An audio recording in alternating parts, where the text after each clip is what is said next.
So I wanted to take a few minutes with this video to talk about 4 interesting PlayStation 5 stories, and if you could hit that like button on the video, thank you to those that do it, and as always, it's very much appreciated. Now, the stories I wanted to cover today includes the Last of Us Remake and its potential release date being leaked, a new Kojima horror franchise could be coming to light soon, along with a possible leaked release date for that as well, God of War Ragnarok's release date also possibly leaked by PlayStation themselves once again, with maybe a slight delay. We'll talk about that in this video too.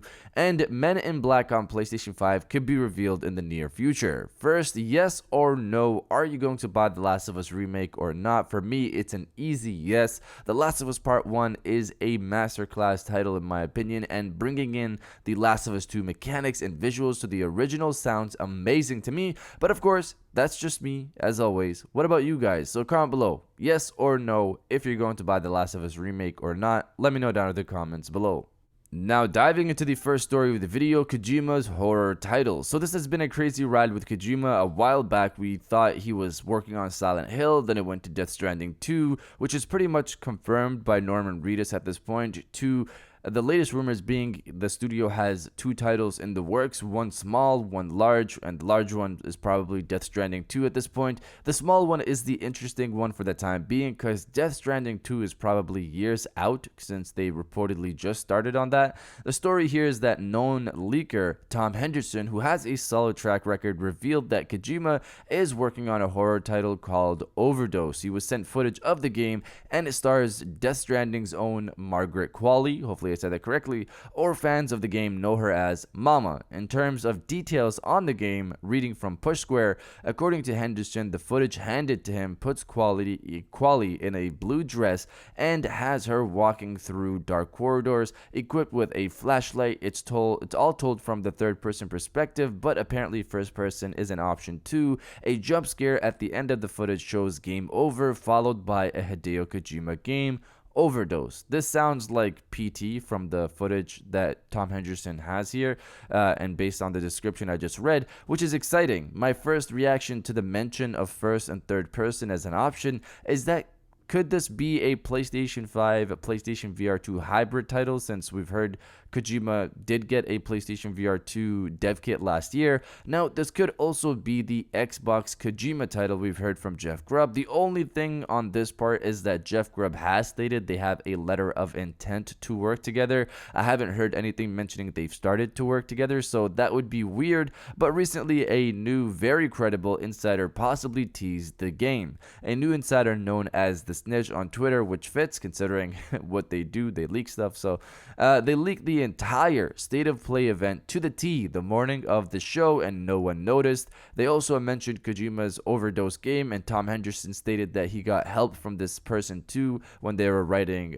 his story, when he was writing his story. This person also tweeted about Overdose before Tom mentioned it, and if you want more credibility to this game being real, Tom Henderson mentioned that Kojima Productions sent a request to remove the story as well, to which he declined to do.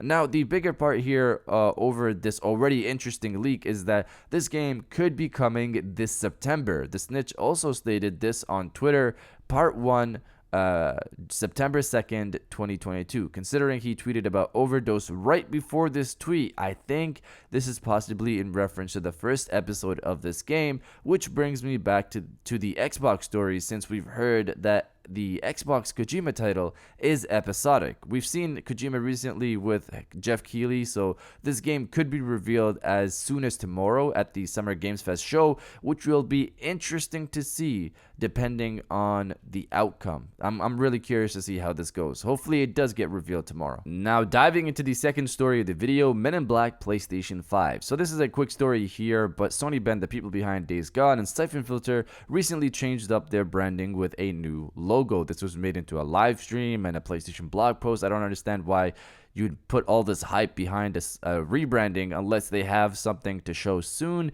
and they want this new brand to be a part of that. or it could have been because they had a bit of new information they wanted to share on their new game and they decided to just have the branding go alongside with it. So they did talk about their new game here. They stated this on the PlayStation blog: "We are currently working on a new IP that includes multiplayer and builds upon the open world systems of Days Gone, but brings you a whole new world that we are extremely excited to craft for you. We cannot wait to reveal to you when the time is right." In terms of what this game could be, we've heard rumors point to an open world Men in Black game being the title that they're working on. How accurate that is, we'll have to wait and see. I'm not sure if Sony would want to reveal Sony Ben's new game anytime very soon. If anything, it would be at the PlayStation Showcase later this year. I would be shocked if it was at the Summer Games Fest. It's just interesting to see the timing of this rebrand by Sony Ben, and then here you have Summer Games Fest tomorrow.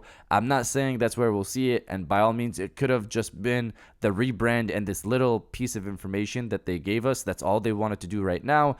But, of course, it'll be interesting to see how things play out. If anything, again, it would be at the PlayStation Showcase, not at Summer Games Fest, but we'll see. You guys let me know if you want a Men in Black game or not. Let me know down in the comments below. Now, diving into the third story of the video, the Last of Us Remake release date possibly leaked. So this is another quick story, mainly because I kind of already laid the groundwork in the first story of this video. The leaker, known as The Snitch, is back here again, and the tweet where they stated Part 1 September 2nd, 2022, people have guessed this could be in reference to the Last of Us Part 1 Remake, which has been reported to be dropping later this year. Considering on the tweet he has a controller and PC emoji on there, it looks like a simultaneous release on both, which doesn't sound like something Sony would do with the Last of Us Remake. Now, considering he also tweeted about OVERDOSE, the Kojima game, right before this tweet, it makes more sense he's referencing that. Of course, only if that game is the episodic game we've heard about. If it's not, then he could be referencing the Last of Us Remake, which again,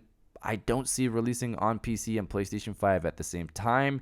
But speaking of the Last of Us Remake, the next story could add more light here. Now, diving into the final story of the video, the God of War Ragnarok possible slight delay. Now, before you freak out, this isn't a 2023 delay, it's a 2024 delay. Now, I'm just playing around here, but getting serious, recently people have discovered a way to see the God of War Ragnarok possible release time frame. They went over to their wish list on PlayStation 5, organized the games by release date, and some have noticed that God of War Ragnarok looks to be dropping before Forspoken, which releases on October 11th, and after Stray, which launches on July 19th. Considering we've seen a possible release date leak for September 30th for God of War Ragnarok from the PlayStation database itself, this lines up. I also did this myself, and it lines up this way as well, before Forspoken and after Stray. But just as I was typing this script, I noticed there was an update to the story. PlayStation Game Size, the Twitter account who pulls out information from the PlayStation database,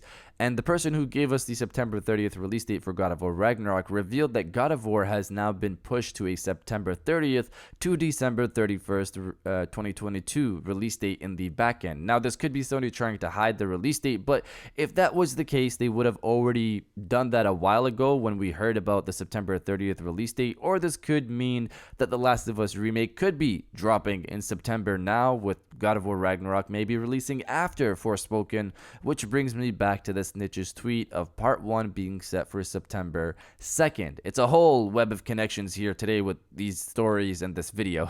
But the simple fact here is that God of War Ragnarok went from a September 30th release date in the database to a September 30th to December 31st release window. Now, we'll see how this goes, since we've heard that God of War Ragnarok is set to be at the Summer Games Fest tomorrow. We'll probably get more information on this, but you guys let me know when you see God of War Ragnarok releasing. Let me know down in the comments below, and if you guys did enjoy this video, please hit that like button, as it always helps, and subscribe if you're new. I got new videos every Monday, Wednesday, and Friday, and now I'll check you guys out on the next one.